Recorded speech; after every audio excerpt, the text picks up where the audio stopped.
अस्सलाम वालेकुम फ्रेंड्स, क्या पेंटागन की लेवल पर या ट्रंप के ओवल ऑफिस में ये डिसाइड कर लिया गया है कि ईरान पर एटमी हमला करना है? ये हमारा आज का मौजू है। ईरान पर हमला करने के लिए B-1B बम्बर जो है, जो यूके की एक बेस पर पहुंच चुका है, वो अब मशरक वस्ता पहुंचने वाला है। वहां डिगो गार्शिया के अड्डे से वो ऑपरेट करके यानी न्यूक्लियर स्ट्राइक कर सकता है। 34 टन वो वेपन उठा सकता है, कैरी कर सकता है, और 900 माइल्स पर आवर की स्पीड से जाकर वो किसी भी ठिकाने पर गिरा सकता है, किसी शहर को तबाह कर सकता है। हिरोशिमा और नागासाकी पर जो बम गिराए गए थे, वो उतने ही हैवी, उससे कई गुना हैवी बॉम्ब्स ले जा सकता है, और वो साथ ही सब मेरीन्स को सिग्नल दे सकता है आबदोजों को समंदर में मौजूद कि वो न्यूक्लियर स्ट्राइक करें। तो इसके पास जबरदस्त सर्विलेंस निजाम होता है। वो बर्तानिया पहुंच चुका है, वहां से डेगो गार्शिया पहुंचने वाला है। क्या ईरान के खिलाफ ये ऑप्शन इस्तेमाल किया जाएगा? ये अजीबोगरीब मामला है, और इसका जवाब है कि यस, ये पॉसिबल है। वो इसकी वजह ये है, उसके दलाइल ये हैं। ईरान जो सुपरसोनिक लेवल तक पहुंच गया है, मैंने जो पिछली वीडियो बनाई थी जिसमें मैंने बताया था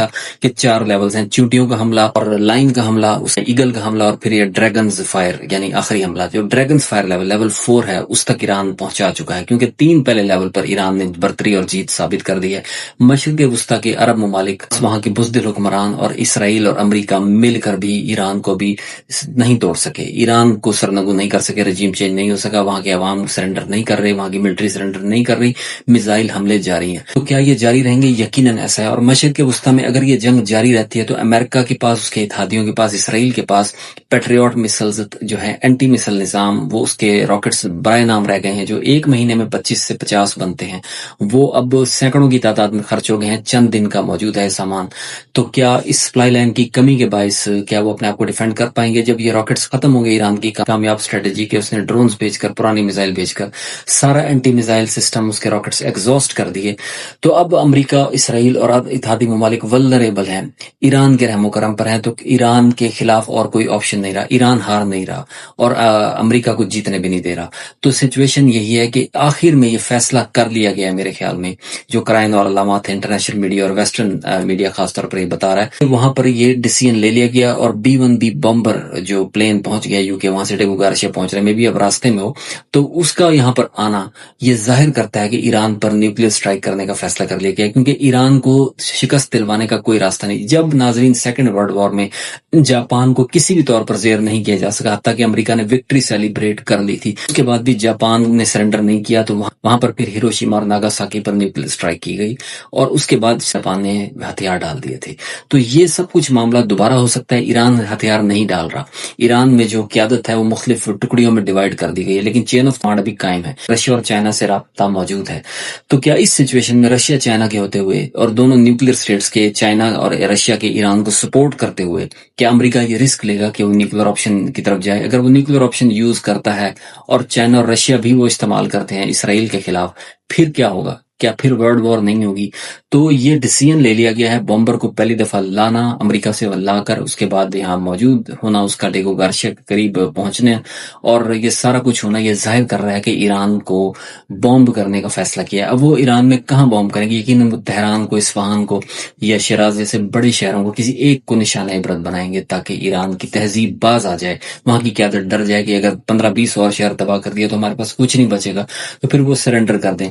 लेकिन ईरानियन शायद सरेंडर इसलिए नहीं करेंगे, एक तो जापान के पास सेकंड वर्ल्ड वॉर में कोई बैकिंग नहीं थी, जर्मनी पहले शिकस्त खा गया था, जापान तनहा था, लेकिन यहाँ पर ईरान तनहा तो है, लेकिन यहाँ पर उसे स्ट्रेटेजिक सपोर्ट हासिल है, और वो हासिल है चाइना और रशिया की। अगर ये फैसला कर लिया गया है कि ईरान पर अटैक करना है, तो उसने मुतबादिल ऑप्शन और उससे बचाव का तरीकाकार भी सोच लिया गया होगा। वो कहाँ बॉम्ब करेंगे? सवाल यह है कि ईरान के जो मिसाइल सिटीज हैं वो इतनी गहराई में है, वो एटम बम से भी तबाह नहीं हो सकते। मामला इतना सादा नहीं है फ्रेंड्स, क्योंकि अगर आप ईरान पर या किसी भी जगह पर न्यूक्लियर स्ट्राइक करते हैं तो उसके जो माहौलियाती असरात हैं वो पूरे रीजन में फैल जाते हैं, वो इसराइल तक भी जाएंगे, मशरिक वस्ता तक भी जाएंगे, पाकिस्तान और अफगानिस्तान, इंडिया तक आएंगे।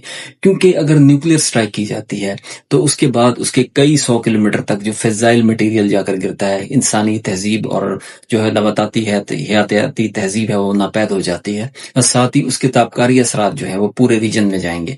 माहौलियाती आलूदगी में, गर्मी में इजाफा होगा, ओजोन लेयर डिप्लीट हो जाएगी उस एरिया से, तो पूरे रीजन में एक तापकारी का माहौल पैदा हो जाएगा। और फिर ये इस बात की क्या गारंटी है कि ट्रंप और नेतन्याहू के पागलपन के बाद वहां पर उसकी जवाबी कार्रवाई नहीं होगी? क्या कोई और मुल्क ऐसा नहीं करेगा? अगर अमेरिका, रशिया और चाइना भी یہ حملہ جوابی نہیں کرتے ایران پر نیوکلیر اسٹرائک کے بعد، اسرائیل کو یا امریکہ کو نقصان نہیں پہنچاتے، تو اس کا مطلب they are part of the game. پھر وہی الومناتی فری میسری کی جو کانسپریسی تھیوری ہے اسی کی طرف جانا پڑے گا کہ پھر یہ سب ایک ہی پیج پر ہیں اور بظاہر لڑائی کر رہے ہیں، در حقیقت یہ سب مل کر اسی عالمی دجالی سے اور شیطانی نظام کی مختلف زور بازو ہیں، مختلف اس کے کل پرزے ہیں.